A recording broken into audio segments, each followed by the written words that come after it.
Olá a todos! Na aula de hoje vamos falar de derivadas de ordem superior. Então vamos revisar aqui um pouco de derivadas parciais. Vamos calcular as derivadas parciais dessa função aqui.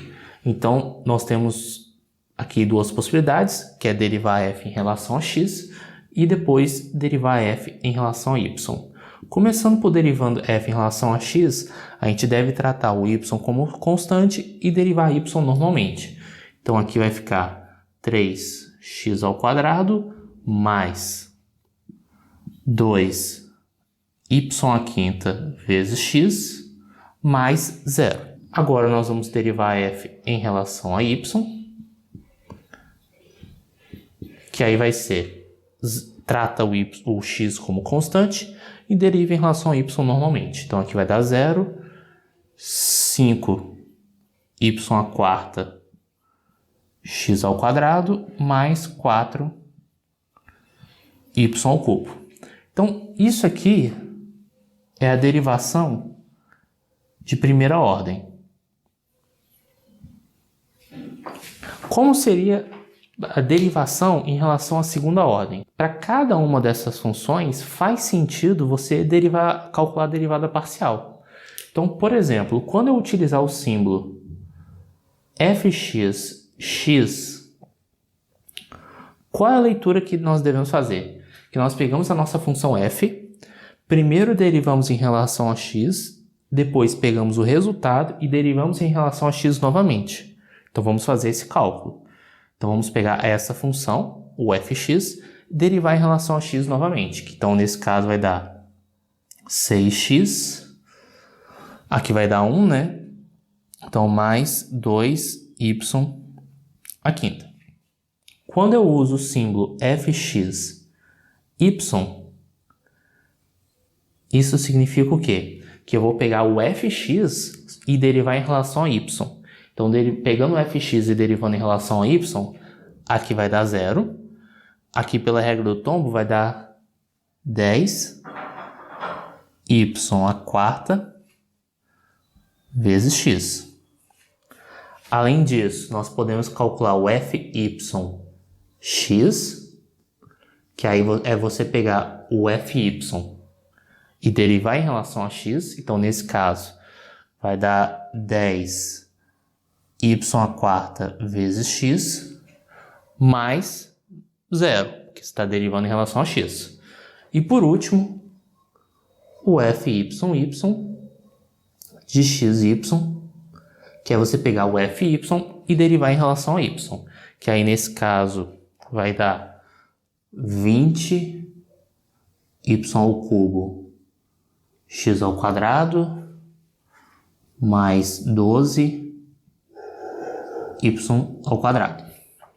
Então essas derivadas aqui são de segunda ordem.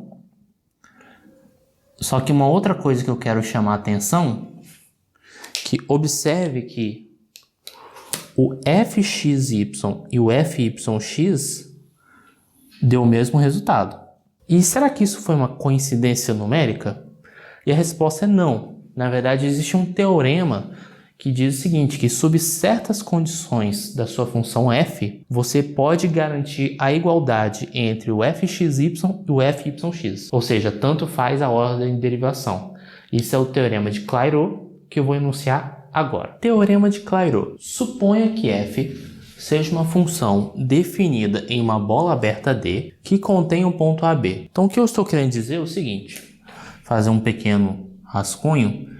Se você tem aqui o domínio da nossa função, aí você quer analisar as derivadas parciais em torno de um ponto com coordenadas AB. O conjunto D que eu estou considerando é alguma bola. Você pode pensar que é alguma circunferência que contém esse ponto. Esse ponto não precisa ser o centro da circunferência, mas desde que tenha alguma bola que contém esse ponto. E é esse conjunto aqui que eu estou chamando de conjunto D.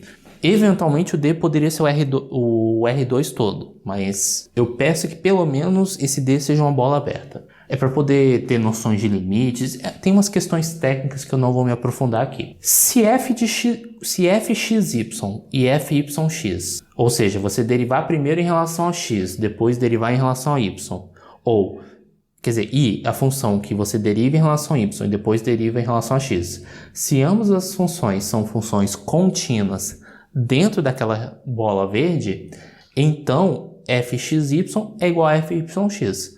Naquele exemplo que a gente fez, os polinômios são infinitamente deriváveis, ou seja, você consegue derivar quantas vezes você quiser. Se são deriváveis, automaticamente são contínuas. E aí o que acaba acontecendo? Que como qualquer ordem de derivação vai gerar funções contínuas, então você pode, pelo teorema de Clairaut, afirmar que fxy é igual a fyx. E esse resultado é bastante útil para simplificar algumas contas. Então vamos fazer mais um exemplo para aplicar o teorema de Clairaut. Então vamos fechar a aula com este exemplo. Nós vamos calcular todas as derivadas até de segunda ordem dessa função e nós vamos começar com as derivadas de primeira ordem. Então primeiro nós vamos calcular o nosso fx.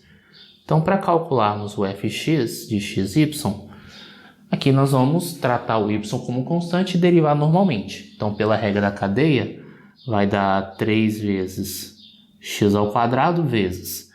Agora chama tudo isso aqui de u, derivada de seno de u seria cosseno de u, então seria cosseno, e aí o nosso u é x ao cubo mais 2y. Qualquer coisa, se tiverem dúvidas de como foi feita essa conta, eu usei regra da cadeia, mas qualquer coisa pode avisar nos comentários que vou tirar as dúvidas ou até mesmo posso gravar uma videoaula avulsa revisando a regra da cadeia. Mas vamos seguir em frente. Então aqui a gente derivou em relação a x, agora nós vamos derivar em relação a y. Então para a derivada em relação a y, a gente vai tratar o x como constante. Então aqui, derivando aqui dentro, vai dar 2 vezes. Agora, derivada do seno seria cosseno, então cosseno de u, que aí seria x ao cubo mais 2y. Então aqui nós temos as derivadas de primeira ordem. O que nós vamos fazer é calcular agora as derivadas de segunda ordem. Então nós vamos começar primeiro com fxx. Então nós vamos pegar o fx e derivar em relação a x. Nesse caso nós temos uma regra do produto. Derivada do primeiro, então nesse caso seria 6x vezes cosseno x ao cubo mais 2y, derivada do primeiro vezes o segundo, então derivada do primeiro vezes o segundo, mais a derivada do segundo vezes o primeiro. Então aqui vai ficar 3x ao quadrado com esse 3x ao quadrado, vai ficar 9x ao quadrado, na verdade 9x à quarta, né? 9x à quarta, derivada do cosseno é menos seno, então aqui você muda o sinal. Então fica menos seno de x ao cubo mais 2y. Então, repetindo mais uma vez, derivado do primeiro vezes o segundo, mais o primeiro vezes a derivada do segundo. Primeiro é 3x ao quadrado, na derivada do segundo tem a regra da cadeia, vai aparecer um outro 3x ao quadrado, então por isso que é 9x à quarta. Derivado do cosseno é menos seno, e aí só colocar a informação. Aqui eu estou indo um pouquinho mais rápido, porque é mais cálculo 1, na verdade. Então agora nós vamos para o f de xy, avaliado em xy, que aí vai ser igual a... Vou olhar isso aqui e vou derivar em relação a y. Então nesse caso vai ficar 2 vezes, então com esse 3, 6x ao quadrado, derivado do cosseno, menos seno x ao cubo mais 2y. Porque derivando isso aqui em relação a y, aí tem que usar novamente a regra da cadeia. Só que como essa função é uma função contínua, e como o fyx certamente também é uma função contínua, por que é uma função contínua? Porque seno ela é uma função de classe sem infinito, ou seja, você consegue derivar quantas vezes você quiser, e essa função que está no argumento do seno, que está no formato polinomial, também é uma função que você pode derivar quantas vezes você quiser e automaticamente é uma função contínua. Composição de funções contínuas ainda é contínua, Então, como você pode derivar quantas vezes você quiser, f(y)x certamente é uma função contínua, então você já pode, de maneira imediata, sem precisar se estressar muito com a conta, pelo teorema de Clairaut, 6x² seno x² mais 2y. Mas se você preferir, pegue o fy, derive em relação a x. Aqui vai aparecer um 3x², então 2 vezes 3 vai dar 6. Então 6x², derivado do cosseno, menos seno.